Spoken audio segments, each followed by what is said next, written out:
Hello there boys and girls, welcome to Scottish Geeks. It's Story Time Sunday again. That went out a bit weird.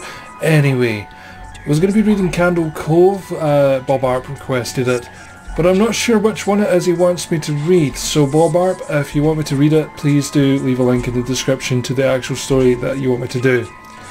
Anyway, today's story is called Gateway of the Mind and was suggested to me by Industrial Angel. Enjoy.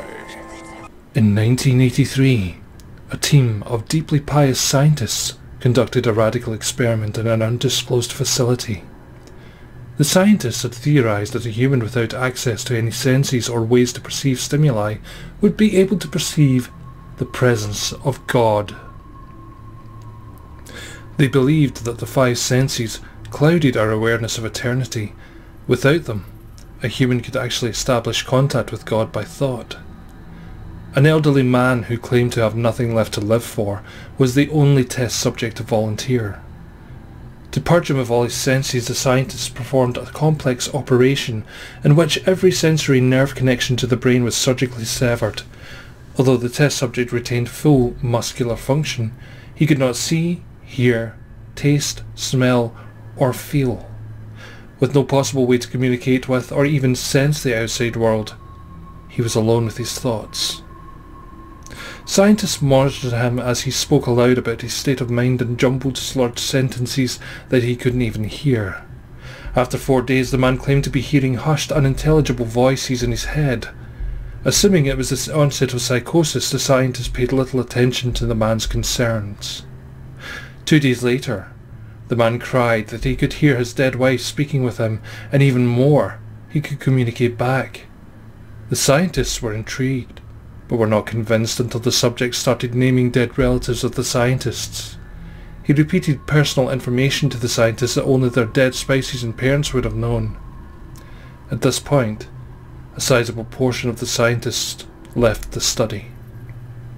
After a week of conversing with the deceased through his thoughts, the subject became distressed, saying the voices were overwhelming.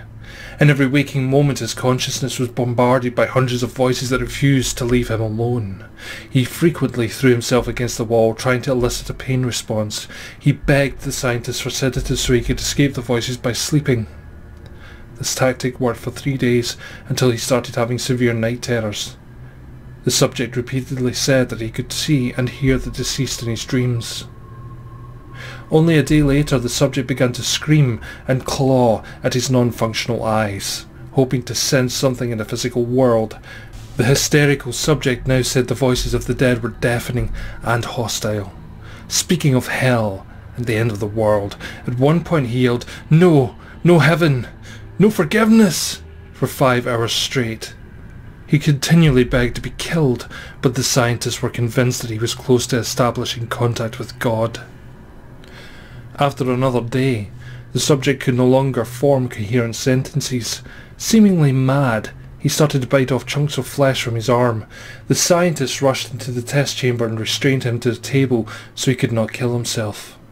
After a few hours of being tied down, the subject halted his struggling and screaming. He stared blankly at the ceiling as teardrops silently streaked across his face. For 2 weeks, the subject had to be manually rehydrated due to the constant crying.